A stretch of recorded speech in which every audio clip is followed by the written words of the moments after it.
வணக்கம் மக்களே. நம்ம சேனலில் தொடர்ந்து ரிவ்யூஸ் பார்த்துக்கிட்டு இருக்கோம். ஸோ அந்த வகையில் இந்த வீடியோவில் நம்ம கார்த்திக் ரேவதி கதையில் February 1 என்ன நடந்துச்சு அப்படிங்கிறத தான் பார்க்க போகிறோம். கதையை ஸ்டார்ட் பண்ணுறதுக்கு முன்னாடி உங்ககிட்ட ஒரு விஷயத்தை கேட்டுக்கிறேன். மறக்காமல் இந்த வீடியோவுக்கு ஒரு லைக் பண்ணிக்கோங்க. ஸோ லைக்ஸ் நான் ஏன் கேட்குறேன் அப்படின்னா, அடுத்து நாங்கள் வீடியோ போடும் பொழுது லாஸ்ட் வீடியோவில் எவ்வளோ லைக்ஸ் வந்திருக்கு அப்படிங்கிறத பார்க்கும் பொழுது எங்களுக்கு நெக்ஸ்ட் வீடியோ அப்லோட் பண்ணும் பொழுது ரொம்பவே ஹாப்பியாக இருக்கும். ஸோ எங்களோட சந்தோஷத்துக்காக ஒரே ஒரு லைக் பண்ணுங்க. சரி, கூடவே இந்த சேனலையும் சப்ஸ்கிரைப் பண்ணிவிட்டு பக்கத்தில் உள்ள பெல்லைக்கானையும் கிளிக் பண்ணி ஆளில் செட் பண்ணிக்கோங்க. அப்போதாங்க புது புது வீடியோஸ் போடும் பொழுது உங்களுக்கு நோட்டிஃபிகேஷன் வரும். பார்க்கலாம். சரி, இப்படியே பேசிகிட்டு இருந்தால் எப்படி கதையை பார்க்கலாமா? ஸோ நம்ம கார்த்தியை பற்றி தெரியும். அவர் எப்படியும் மாஸ்டர் பிளான் பண்ணி நம்ம மாயாவோட கதையை முடிச்சிருவாரு அப்படிங்கிறது தெரியும். ஆனால் என்ன, கொஞ்சம் டைம் தான் ஆகும். அதுக்கு தான் நான் உங்களுக்கு எழுதியிருக்கேன். வில்லி என்ன பிளான் பண்ணாலும் உண்மைதான் ஜெயிக்கும். ஆனால் என்ன, கொஞ்சம் டைம் ஆகும். இது ரியல் லைஃப்லையும் நடக்கும்ல. ஸோ வாங்க கதையில் போகலாம். வளவலன்னு பேசிக்கிட்டு இருந்தா எப்படி? நம்ம ரேவதி இருக்காங்கல்ல, அவங்க ஒரு குட்டி பாப்பாவை வளர்த்துக்கிட்டு இருக்காங்க. குட்டி பாப்பா அனாத ஆசிரமத்தில் வளர்றாங்க. அவங்க பேர் தீபா. தீபான்னு சொன்னதோட அவங்க எல்லாருக்குமே ஒரு ஞாபகம் வந்திருக்கணுமே. ஆமாங்க, எனக்குமே வந்துச்சு. நம்ம தீபா தான் ஞாபகம் வந்துச்சு. ஸோ கண்டிப்பாக அந்த குட்டி பாப்பா தீபா நம்ம கார்த்தியோட லைஃப்பில் வரதுக்கு நிறைய சான்சஸ் இருக்குல்ல. நம்ம அந்த குட்டி பாப்பா ஒரு கல் வச்சு சாமி கும்பிட்டுக்கிட்டு இருக்காங்க. அப்போ தான் நம்ம ரேவதி போயிட்டு என்ன பாப்பா பண்ணுற அப்படின்னு கேட்குறதுக்கு தான் தீபா சொல்கிறாங்க, நான் சாமி கும்பிட்டுக்கிட்டு இருக்கேன் அப்படின்னு சொல்ல, ரேவதியும் சரி அப்படின்னு சொல்கிறாங்க. அந்த குட்டி பாப்பா அடிக்கடி ரேவதி கிட்ட கேட்குறது என்னன்னா, என்னை எப்படியாவது சீக்கிரம் வீட்டுக்கு கூட்டிகிட்டு போங்கம்மா அப்படின்னு கேட்குறாங்க அடிக்கடி. ஆனால் நம்ம ரேவதியால் வீட்டுக்கு கூட்டிகிட்டு போக முடியாது. திடீர்னு ஒரு 5 வயசு பொண்ணை வீட்டுக்கு கூட்டிகிட்டு போனால் யாரோட பொண்ணு அப்படின்னு கேட்பாங்கல்ல. அதுவும் சாமுண்டீஸ்வரி ரொம்ப கோவப்படுவாங்க. ஆனால் நம்ம ரேவதி தான் ரொம்ப நல்ல பிள்ளையாச்சே. நம்ம ரேவதி நேராக அந்த குட்டி பாப்பா கிட்ட, இங்கே பாரு பாப்பா, எனக்கு வீட்டில் கொஞ்சம் வேலை இருக்குது, அதையெல்லாம் முடிச்சுட்டு நான் கண்டிப்பாக உன்னை கூட்டிகிட்டு போகிறேன் அப்படின்னு ரேவதி அந்த குட்டி பாப்பா கிட்ட வாக்கு கொடுக்குறாங்க. குட்டி பாப்பாவும் சரி அப்படின்னு சொல்லி ஒத்துக்கிறாங்க. அப்புறமா ரேவதி நேராக குட்டி பாப்பாவை பார்த்து, சரி நான் போயிட்டு வரேன், நீ பத்திரமா இரு அப்படின்னு சொல்ல, குட்டி பாப்பாவும் சரி அப்படின்னு சொல்ல, ரேவதி நேராக ஆட்டோவில் ஏறுறாங்க. ரேவதிக்கு கொஞ்சம் கஷ்டமாக இருக்குது அந்த குட்டி பாப்பாவை அங்கே விட்டுட்டு போகிறது. என்ன பண்ணுறது, ரேவதிக்கு கல்யாணம் ஆகலை இல்லை. இப்போ பொசுக்குன்னு அந்த பாப்பாவை கூட்டிகிட்டு போனால் சாமுண்டீஸ்வரி கோவப்படுவாங்க. அப்புறம் கிராமத்தில் உள்ளவங்கெல்லாம் தப்பாக பேசுவாங்கல்ல. ஸோ அதனால தான் இப்போதைக்கு ரேவதி கூட்டிகிட்டு போகாமல் இருக்காங்க. ஸோ அதுக்கப்புறமா சீனசை பண்ணி அந்த மகேஷையும் மாயாவையும் காமிக்கிறாங்க. நம்ம ரேவதி நேராக அவங்க 2 பேரையும் தான் போய் பார்க்குறாங்க. ரேவதி எதனால அவங்கள போய் பார்க்குறாங்க அப்படிங்கிறது நமக்கு தெரியும். ஏன்னா ஆல்ரெடி ரேவதி சாமி கும்பிடும் பொழுது நான் மகேஷ் கிட்ட கல்யாணத்துக்கு முன்னாடியே இந்த விஷயத்தை பற்றி சொல்லணும், ஏன்னா அவர் எப்படி ரியாக்ட் பண்ணுறாரு அப்படிங்கிறது எனக்கு தெரியணும், நான் சீக்கிரம் கல்யாணத்தை ஒத்துக்கிட்டதே இதான் காரணம் அப்படிங்கிறது நம்ம ரேவதி சாமி கிட்ட வேண்டுனாங்க. ஸோ இதை பற்றி தான் மகேஷ் கிட்ட பேசுறதுக்கு வந்திருக்காங்க. அப்போ நம்ம மாயா நேராக ரேவதியை பார்த்து, சொல்லுமா ஏதாவது முக்கியமான விஷயமா அப்படின்னு.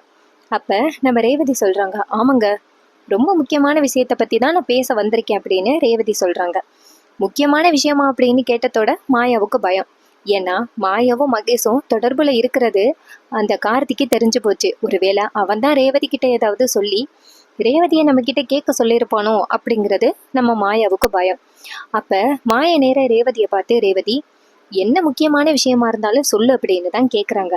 அப்ப ரேவதி என்ன சொல்றாங்கன்னா, மகேஷ், இதை நான் உங்ககிட்ட தான் கேட்கணும், நீங்க தான் இதுக்கு முடிவு சொல்லணும் அப்படின்னு மகேஷ் சொல்றாரு. ரேவதி, நீ என்ன முடிவு எடுத்தாலுமே நான் சரின்னு தான் சொல்லுவேன் அப்படின்னு. இப்படி ரேவதிக்கு மகேஷ் ஜால்ரா போட காரணம் என்ன, அப்பதான் சீக்கிரம் ரேவதியோட நம்பிக்கையை வாங்கி ரேவதியை கல்யாணம் பண்ணலாம் அப்படிங்கிறது தான் மகேஷோட பிளான். அதனாலதான் இப்படி ரொம்ப நல்லவர் மாதிரி நடிக்கிறாரு. அப்ப ரேவதி சொல்றாங்க, மகேஷ், நான் ஆசிரமத்துல தீபா அப்படிங்கிற ஒரு குட்டி பாப்பாவை வளர்த்துக்கிட்டு இருக்கேன். நம்ம கல்யாணம் முடிஞ்ச பிறகு நம்ம 2 பேருமே ஹஸ்பண்ட் அண்ட் ஒய்ஃபா போயிட்டு நம்ம தீபாவை தத்தெடுத்துட்டு வரலாமா அப்படின்னு. இது கேட்டதோட மகேஷ் சைடா மாயாவை பார்க்குறாரு. ஏன்னா மாயா தானே மகேஷ் கிட்ட இதையெல்லாம் செய்ய அப்படின்னு சொல்லியிருக்காங்க. ஸோ என்னதான் இருந்தாலும் அதை மாயா கிட்ட மகேஷ் கேட்கணும்ல. அதனால மாயாவும் லைட்டாக தலையசைக்கிறாங்க. இதை பார்த்ததோட மகேஷ் நேராக ரேவதியை பார்த்து, இங்கே பாருங்கம்மா, இது எல்லாம் நீங்கள் என்கிட்ட ஏன் கேட்குறீங்க? நீங்கள் என்ன முடிவெடுத்தாலும் அது நல்லதுக்காக தான் இருக்கும். இங்கே பாருங்க, நம்ம ஹஸ்பண்ட் அண்ட் ஒய்ஃபாக போயிட்டு தீபாவை தத்தெடுத்து வீட்டுக்கு கூட்டிகிட்டு வரலாம் அப்படின்னு. நம்ம நல்லா படிக்க வச்சு அந்த பொண்ணை நல்லா பாதுகாப்பாக பார்த்துக்கலாம், நல்ல இடத்துல கட்டி கொடுக்கலாம் அப்படின்னு சொல்லிட்டு மகேஷ் சொல்கிறாரு.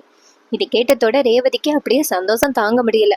மகேஷ் இதை தான் சொல்லுவார் அப்படின்னு நம்ம ரேவதி எதிர்பார்த்தாங்க. அதே மாதிரி சொல்லிட்டாருல, அதனால ரேவதிக்கு ரொம்ப சந்தோஷம்.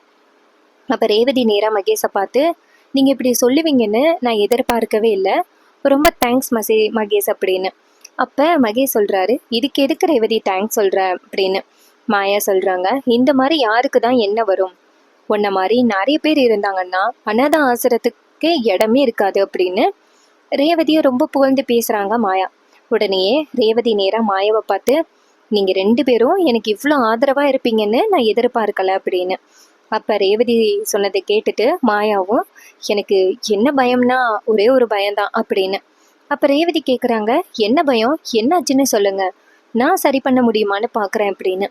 அப்போ மாயா சொல்கிறாங்க, இல்லை அந்த டிரைவரை பற்றி தான் கொஞ்சம் பயமாக இருக்கு அப்படின்னு. அப்போ நம்ம ரேவதி கோவப்படுறாங்க, இப்போ எதுக்கு அவரை பற்றி பேசுகிறீங்க அப்படின்னு. ஏன்னா ரேவதிக்கு நிறையவே நம்பிக்கை இருக்குது டிரைவர் மேலே. அதனால அவரை பற்றி யார் என்ன சொன்னாலுமே ரேவதி கொஞ்சம் எமோஷ்னல் தான் ஆகுறாங்க. அப்போ மாயா சொல்கிறாங்க, இங்கே பாருங்க, எனக்கு என்னமோ அந்த டிரைவரை பார்த்தா இந்த கல்யாணத்தை நிப்பாட்டுறதுக்காக ஏதோ பிளான் பண்ணுவான்னு பயமாக இருக்குது. ஸோ அவன் ஏதாவது கடைசி நேரத்தில் எங்களை பற்றி ஏதாவது தப்பாக சொல்லி கல்யாணத்தை நிப்பாட்டிட்டா என்ன பண்ணுறது அப்படின்னு. இதை கேட்டதோட ரேவதி சொல்கிறாங்க, இங்கே பாருங்கள், அவர் அப்படி சொல்கிறதுக்கு வாய்ப்பே கிடையாது. நீங்கள் எதுக்கும் கவலைப்படாதீங்க, அப்படி எதுவும் சொன்னாலும் நான் பார்த்துக்கிறேன். உங்கள் மேலே எனக்கு முழு நம்பிக்கை இருக்குது, சரியா? இந்த கல்யாணம் எந்தவித தடங்களும் இல்லாமல் நல்லபடியாக நடக்கும் அப்படின்னு சொல்ல, இதை கேட்டதோட மாயா நேர ரேவதியை பார்த்து, ரொம்ப தேங்க்ஸ் ரேவதி, எங்கள் மேலே ரொம்ப நம்பிக்கை வச்சுருக்க அப்படின்னு. ரேவதியும், சரிங்க அக்கா, நான் வீட்டுக்கு கிளம்புறேன் அப்படின்ட்டு வீட்டுக்கு போகிறாங்க. ரேவதி போனதோட தான் மகேஷோட உண்மையான குணம் வெளியில் வருது. மகேஷ் என்ன சொல்கிறாருன்னா, மாயா, இதெல்லாம் நமக்கு தேவையா? பேசாப்புல இந்த ரேவதியை கல்யாணம் பண்ணமா, சொத்தை நம்ம பேருக்கு எழுதுனமா, 2 பேரும் ஹாப்பியாக இருந்தமா அப்படிங்கிறத விட்டுட்டு ஆசிரமத்தில் உள்ளது எல்லாம் எதுக்கு வீட்டில் கொண்டுட்டு வளர்க்கணும்? அது என்ன அப்பான்னு கூப்பிடணுமா? எவனோ பொத்த பிள்ளைக்கு நான் அப்பா ஆக முடியுமா அப்படின்னு சொல்லிட்டு மகேஷ் கோவப்படுறாரு. அப்போ மாயா நேராக மகேஷை பார்த்து, ஏ முட்டாள், என்ன எப்படி பேசுகிற? அதுக்கு தான் ஒருத்தர் வேணும் அப்படிங்கிறது. இங்கே பாரு, நான் அப்போ ரேவதி கிட்ட உன்னை அப்படி சொல்ல சொன்னதுக்கு காரணம் என்ன தெரியுமா? நீ இப்போ சரின்னு சொன்னதுனால உன் சைடு இப்போ ரேவதிக்கு நம்பிக்கை ஜாஸ்தியாக இருக்கும், உன்னை முழுசாக நம்ப ஆரம்பிச்சிருப்பான், நீ நல்லவன் அப்படின்னு. அதனால இந்த சூழ்நிலையை பயன்படுத்தி தான் அந்த டிரைவரை நம்ம இந்த வீட்டை விட்டு துரத்தி அடிக்கிறதுக்கு ட்ரை பண்ண போகிறோம். இங்கே பாரு, என்னதான் இருந்தாலும் அந்த டிரைவர் கடைசி நேரத்தில் நம்ம நல்லவங்க இல்லை அப்படிங்கிறத ப்ரூவ் பண்ணுறதுக்கு ஏதாவது முயற்சி பண்ணுவான். அவங்ககிட்ட தப்பிக்கிறதுக்கு நம்ம ஒரு பக்கம் ஸ்ட்ராங்காக வேணும்ல, அதுக்காக தான் இந்த ரேவதி கிட்ட நீ நம்பிக்கையாக பேச சொன்ன அப்படின்னு. இதை கேட்டதோட நம்ம மகேஷ் சொல்கிறாரு, மாயா, நான் கூட கொஞ்ச நேரத்தில் முட்டாள்தனமாக யோசிக்க ஆரம்பிச்சிட்டேன், நீ மட்டும் இல்லைன்னா நான் இப்படியே முட்டாள்தனமாகவே யோசனை பண்ணிக்கிட்டு இருப்பேன் அப்படின்னு. அப்போ மாயா சொல்கிறாங்க, சரி மகேஷ், நீ எதுக்கும் கவலைப்படாத, அந்த வீட்டுக்கு நீ கண்டிப்பாக மருமகனாக போவ, அதோட நம்ம சொத்தெல்லாம் ஆட்டையை போட்டு ஹாப்பியாக இருக்கலாம் கடைசி வரைக்கும் அப்படின்னு. இதை கேட்டதோட மகேஷும் சரி மாயா அப்படின்னு சொல்கிறாங்க. அதுக்கப்புறமா அந்த சிவனாண்டியை காமிக்கிறாங்க. சிவனாண்டிக்கு பயங்கர குழப்பமாக இருக்குது, எப்படி இந்த டிரைவரை வீட்டை விட்டு துரத்துறது, அப்போ தான் அந்த ரேவதியோட கல்யாணத்தை நிப்பாட்ட முடியும் அப்படிங்கிறது மட்டும்தான் சிவனாண்டியோட தலைக்குள்ளே ஓடிக்கிட்டு இருக்கு. அப்போதாங்க சந்திரா வராங்க. சந்திரா நேராக சிவனாண்டியை பார்த்து, என்னங்க அப்படின்னு சொல்ல, சிவனாண்டி சந்திராவை திரும்பி பார்த்து, வா சந்திரா, என்ன இந்த நேரத்தில் வந்திருக்க அப்படின்னு. சந்திரா நேராக சிவனாண்டி கிட்ட, என்னங்க, இந்த அக்கா ஏன் தான் இப்படி பண்ணுறானே தெரியல, நான் அந்த டிரைவர் மேலே எவ்வளோ பழி போட்டாலும் அவ அந்த டிரைவரை ரொம்ப நம்புறா, எனக்கு ரொம்ப கோவமாக இருக்குங்க அப்படின்னு. அப்போ சிவனாண்டி கேட்குறாரு, என்னாச்சு சந்திரா, என்ன முயற்சி பண்ண அப்படின்னு. அப்போ சந்திரா சொல்கிறாங்க, என்னங்க, பத்திரிக்கை அடிக்க கொடுக்கறதுக்காக பத்திரிக்கை கொடுத்துருந்தாங்க, அப்போ அதில் மகேஷ்க்கு பதிலாக கணேசன்னு போட்டு பிரச்சனை உண்டாக்குனேன், அப்பயாவது அந்த டிரைவர் உண்மையாக பேரை சொல்லுவான் அப்படின்னு. ஆனால் அவன் பேர் கிங்கா, இந்த மயில் பக்கனம் இருக்கா பாரு, அவர் இடையில புகுந்து கிங்குன்னு சொல்லி இந்த பிரச்சனையை குறைச்சிட்டாரு அப்படின்னு. அப்போ சிவனாண்டி கேட்குறாரு, என்ன கிங்கா, என்னடி பேர் இது அப்படின்னு. சந்திரா சொல்கிறாங்க, ஏங்க, அவன் பேர் ராஜாவா, அந்த வீட்டில் உள்ள மாப்பிள்ளை மயில் வாகனம் இருக்காருல்ல, அவர் இடையில புகுந்து குழப்பிட்டாரு அப்படின்னு. இதை கேட்டதோட நம்ம சிவனாண்டி சொல்கிறாரு, அவன் பேர் அதான் அப்படின்னு உனக்கு நம்பிக்கை இருக்கா அப்படின்னு. அப்போ நம்ம சந்திரா சொல்கிறாங்க, அதாங்க, கண்டிப்பாக அது அவன் பேர் கிடையாது. அவன் உண்மையான பேரை வெளியில் கொண்டு வரத்துக்காக தான் நான் அப்படி பண்ணேன். ஆனால் அப்பையும் அக்கா அவனை தான் நம்புறா அப்படின்னு. இதை கேட்டதோட செம்ம டென்ஷன் ஆகுறாரு சிவனாண்டி. அப்போ சந்திரா சொல்கிறாங்க, என்னங்க, இதுக்கு மேலேயும் நம்ம அமைதியாக இருக்கிறது நல்லது கிடையாது. அந்த டிரைவர் வீட்டை விட்டு துரத்துனாதான் நம்மளால ஹாப்பியாக இருக்க முடியும். சரி, அந்த சாமியார் யாருன்னு விசாரிச்சிங்களா? அவனுக்கும் அந்த சாமியாருக்கும் என்ன கனெக்ஷன் அப்படிங்கிறத பார்த்தீங்களா அப்படின்னு. அப்போ சிவனாண்டி சொல்கிறாரு, சுற்று வட்டாரம் எல்லாத்துலேயுமே நான் விசாரிச்சிட்டேன். யாருக்குமே அந்த சாமியாரை பற்றி தெரியல. அந்த டிரைவரை விசாரிக்க போனாலே எல்லாமே மர்மமாகவே இருக்கு அப்படின்னு. அப்போ சந்திரா சொல்கிறாங்க, பார்த்தீங்களா, நமக்கே சந்தேகம் இருக்குது. ஆனால் அக்கா மட்டும் ஏன் அந்த டிரைவர் மேலே சந்தேகப்பட மாட்டேங்கிறா அப்படின்னு எனக்கு ரொம்பவே கோவமாக இருக்குது அப்படின்னு. அப்போ சிவனாண்டி சொல்கிறாரு, இங்கே பாரு சந்திரா, கவலைப்படாத, அவன் யார் அப்படிங்கிறத கண்டுபிடிச்சிடலாம் அப்படின்னு. இது கேட்டதோட சந்திராவும் சரிங்க, நான் வீட்டுக்கு கிளம்புறேன் அப்படின்னு சொல்லிட்டு நேராக வீட்டுக்கு போகிறாங்க. அப்புறமா நேராக நம்ம ராஜவர் சேதுபதி இருக்காருல்ல, அவரை காமிக்கிறாங்க. அவர் பாட்டி எல்லாருமே வீட்டில் உட்காந்துருக்காங்களா. அப்போ வீட்டுக்கு மயில் வாகனம் வராரு. மயில் வாகனம் ராஜமாணிக்கத்தை கையெடுத்து கும்பிட்டு தாத்தா அப்படின்னு சொல்ல உடனே மயில் வாகனத்தை கூப்பிடுறாரு ராஜமாணிக்கம். மயில் வாகனம் நேராக வீட்டுக்குள்ளே போயிட்டு உட்காந்து, நீங்கள் என்னை கூப்பிட்டீங்க தான் கேள்விப்பட்டேன் அப்படின்னு. மயில் வாகனம் சொல்கிறாரு, நீ தானே ரோகிணியோட புருஷன் அப்படின்னு. மயில் வாகனம் சொல்கிறாரு, ஆமாம், ரோகிணியோட புருஷனா அந்த வீட்டில் இருக்கேன் அப்படின்னு. அப்போ தாத்தா ராஜமாணிக்கம் சொல்கிறாரு, சரி ஏன் இப்படி பயப்படுறீங்க அப்படின்னு. அப்போ மயில் வாகனம் சொல்கிறாரு, ஐயோ ஏன் தாத்தா நீங்கள் வேற, சாமுண்டீஸ்வரி அத்தை பயமாகவே இருக்கு அப்படின்னு. அப்போ ராஜமாணிக்கம் கேட்குறாரு, சரி உனக்கு என்ன அவ்வளோ பயமா உன் அத்தையை பார்த்து அப்படின்னு. அப்போ மயில் வாகனம் சொல்கிறாரு, எங்கள் வீட்டில் உயிரில்லாத பொருட்களான சேரு டேபிள் மட்டும்தான் பயப்படாது அத்தையை பார்த்தா, மற்றபடி நாங்கள் எல்லாருமே ரொம்ப பயத்தில் தான் இருக்கோம் அப்படின்னு. அப்போ ராஜ சேதுபதி சொல்கிறாரு, சரி பயப்படாதீங்க, எல்லாத்தையும் பார்த்துக்கலாம், கார்த்தியோட கல்யாணத்தை பற்றி பேசுகிறதுக்காக தான் உங்களை கூப்பிட்டேன் அப்படின்னு. அப்போ பாட்டி சொல்கிறாங்க, இது மாதிரி என் பேரன் கார்த்தி ஒரு பொண்ணை கல்யாணம் பண்ணான். ஆனால் அந்த பொண்ணு திடீர்னு இறந்து போயிட்டா. அதுக்கப்புறம் அவன் வாழ்க்கையில் செட்டில் ஆகாமல் அப்படியே இருக்கான். அவனுக்கு ஒரு கல்யாணத்தை பண்ணி பார்த்தா நல்லாயிருக்கும் அப்படின்னு தோணுச்சு அப்படின்னு. மயில் வாகனம் சொல்கிறாரு, எனக்கு தெரியும் பாட்டி, இதை பற்றி கார்த்திகிட்ட சொல்லியிருக்காப்ல அப்படின்னு. அப்போ ராஜ சேதுபதி சொல்கிறாரு, அவனுக்கு ஒரு நல்ல பொண்ணை பார்த்து கல்யாணம் பண்ணி வைக்கணும் அப்படிங்கிறது தான் என் ஆசை. ஆனால் எதுக்கு எங்கெங்கேயோ பொண்ணை தேடிக்கிட்டு, அதான் கண்ணு எதுக்கவே 3 பொண்ணுங்க இருக்குல்ல, அதில் ஒரு பொண்ணை கார்த்திகை கல்யாணம் பண்ணி வச்சுட்டு போகிறேன் அப்படின்னு. மயில் வாகனம் சொல்கிறாரு, சாமுண்டீஸ்வரி அத்தை ஒத்துப்பாங்களா என்னென்னு தெரியலையே அப்படின்னு. ராஜ சேதுபதி சொல்கிறாரு, இங்கே பாரு, கார்த்திக்கும் ரேவதிக்கும் கல்யாணம் ஆகிருச்சுன்னா சாமுண்டீஸ்வரி கோவில் கும்பாபிஷேகத்துக்கு வந்து தானே ஆகணும் அப்படின்னு.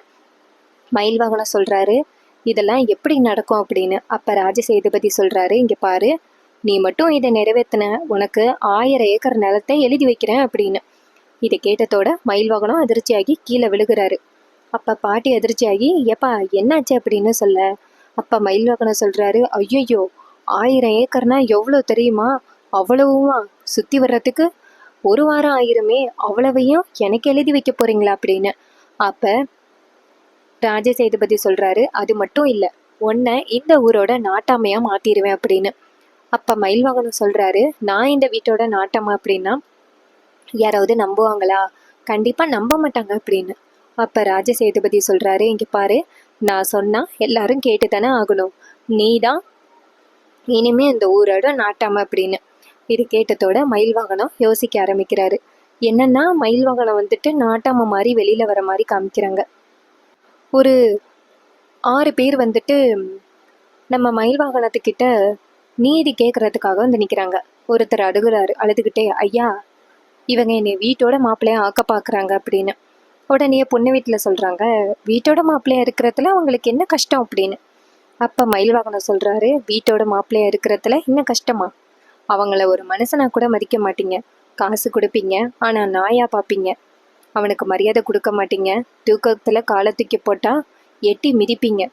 அப்படிப்பட்ட உங்களையா நான் நம்ப முடியும்? இங்கே பாருங்க, இனிமே அந்த பொண்ணு மாப்பிள்ளை வீட்டில் தான் இருக்கணும் அப்படின்ட்டு நீதி சொல்கிறாங்க. இதை கேட்டதோட செம்ம ஷாக் ஆகுறாங்க அவங்க. அப்போ ஒருத்தர் சொல்கிறாரு, நாட்டம தீர்ப்பை மாற்றி சொல்லுப்பா அப்படின்னு. அப்போ மயில்வாகனம் சொல்கிறாரு, என் தீர்ப்புக்கே எதிர் பேச்சு பேசுறியா? இதுதான் என்னோட தீர்ப்பு அப்படின்னு சொல்ல, இது கேட்டதோட அவரு ஷாக்காகி நிற்கிறாரு. அப்போ டக்குன்னு நீதிடா நேர்மடா அப்படின்னு சொல்லிட்டு மயில்வாகனம் சத்தம் போட ஆரம்பிக்க, அப்போ ராஜா சேதுபதி மாப்பிள்ளை என்னாச்சு அப்படின்னு சொல்ல, அப்போ மயில்வாகனம் சொல்கிறாரு, நானும் நாட்டமை ஆன மாதிரி கனவு கண்டு பார்த்தேன் அப்படின்னு. ராஜ சேதுபதி சொல்கிறாரு, நீ மட்டும் கார்த்தியையும் ரேவதியும் கல்யாணம் பண்ணி வச்சுட்டியன்னா இது எல்லாமே நடக்கும் அப்படின்னு. மயில்வாகனம் சொல்கிறாரு, நான் கண்டிப்பாக பண்ணுறேன் அப்படின்னு சொல்லிட்டு இந்த இடத்துலேருந்து கிளம்புறாரு. அப்புறமா மாயாவை காமிக்கிறாங்க. மாயா மாடியில் நின்றுட்டு பயங்கரமாக யோசனை பண்ணிக்கிட்டு இருக்காங்க. அப்போ நம்ம மகேஷ் நேராக மாயாவை பார்த்து, என்னாச்சு மாயா, ஒரே யோசனையாக இருக்குது அப்படின்னு சொல்ல, மாயா சொல்கிறாங்க, பின்ன இல்லையா மகேஷ், அந்த டிரைவரை பார்த்தியா, அந்த மயில்வாகனமும் சேர்ந்து சீக்கிரம் நம்மளை பற்றின உண்மைகளை கண்டுபிடிச்சி சாமுண்டீஸ்வரிக்கிட்ட சொல்லிடுவேன் அப்படின்னு எப்படி மிரட்டினான் பார்த்தியா? அவனுங்களுக்கு முன்னாடியே நம்ம மிந்திக்கணும். அவனுங்க கண்டிப்பாக ஏதாவது ஒரு பிளான் பண்ணி நம்மளை மாட்டி விடுறதுக்கு ஏதாவது பண்ணுவாங்க. ஸோ அவங்கக்கிட்டேருந்து நம்ம எஸ்கேப் ஆகணும்னா ஏதாவது பண்ணணும், என்ன பண்ணலாம் அப்படின்னு கேட்குறாங்க. அப்போ மகேஷ் சொல்கிறாரு, ஐயோ நீ பேசும்போது எனக்கு ரொம்ப பயமாக இருக்குது. ஒருவேளை அந்த சாமுண்டீஸ்வரிக்கு மட்டும் நம்ம யார் அப்படிங்கிறது தெரிஞ்சிச்சுன்னா அவள் கண்டிப்பாக நம்மளை விட மாட்டா அப்படின்னு. அதுக்கு மாயா சொல்கிறாங்க, இங்கே பாரு மகேஷ், அதுதான் நடக்கக்கூடாது. நம்ம பக்கம் கண்டிப்பாக ஒரு மைனஸ் இருக்குது. ஸோ அதுலேருந்து நம்ம சேவ் ஆகணும் அப்படின்னா நம்ம அந்த டிரைவர் முந்துறதுக்கு பதிலாக நம்ம முந்தணும். அவன் அந்த வீட்டில் இருக்கிற வரைக்கும் தான் நமக்கு ரொம்ப பெரிய ஆபத்து. அவனை அந்த வீட்டை விட்டு துரத்தி அடிச்சிட்டா நம்ம சுலபமாக ரேவதியை ஏமாத்திடலாம். அதோட அந்த டிரைவர் இருக்கான்னு அவன் யார் அப்படிங்கிறத கண்டுபிடிக்கணும். அதோட இந்த கல்யாணத்துக்கு இன்னும் 10 நாள் தான் இருக்குது. எப்படின்னா, நாளைக்கு கோவிலில் பத்திரிக்கையை வச்சு சாமி கும்பிட போகிறோம். அதுக்கப்புறம் இன்னும் 10 டேஸில் கல்யாணம் நடக்க போகுது. ஸோ அதுக்குள்ளே இந்த டிரைவரை துரத்துறதுக்கு பார்க்கணும். அதுக்கு நம்ம தான் ஏதாவது பிளான் பண்ணணும் அப்படின்னு. இதை கேட்டதோட மகேஷ் சொல்கிறாரு, மாயா நீ கண்டிப்பாக நல்லா பிளான் பண்ணி அவனை துரத்தி அடிச்சிருவனே எனக்கு நம்பிக்கை இருக்குது அப்படின்னு. இதை கேட்டதோட மாயாவும் சரி அப்படின்னு சொல்கிறாங்க. ஸோ அதோட இன்னைக்கான ஸ்டோரியை இதோட ஃபினிஷ் பண்ணியிருக்காங்க. ஸோ அப்கமிங் எபிசோடில் என்ன நடந்துச்சு, என்னெல்லாம் நடக்க வாய்ப்புகள் இருக்குது அப்படிங்கிறத பற்றி தெரிஞ்சுக்கணும் அப்படின்னாலும் நம்ம சேனலை மறக்காமல் சப்ஸ்கிரைப் பண்ணிவிட்டு பக்கத்தில் உள்ள பெல் ஐக்கானை கிளிக் பண்ணி ஆல்னு செட் பண்ணிக்கோங்க. அப்போ தாங்க புது புது வீடியோ போடும் பொழுது உங்களுக்கு நோட்டிஃபிகேஷன் வரும். ஸோ இதே மாதிரி உங்களோட ஆதரவை கண்டினியூவாக கொடுங்க. இது வரைக்கும் நீங்கள் தொடர்ந்து இந்த வீடியோ பார்த்துருந்தீங்கன்னா ஸோ பார்த்ததுக்காவது ஒரு லைக்கை பண்ணுங்கள். தேங்க்ஸ் ஃபார் வாட்சிங்.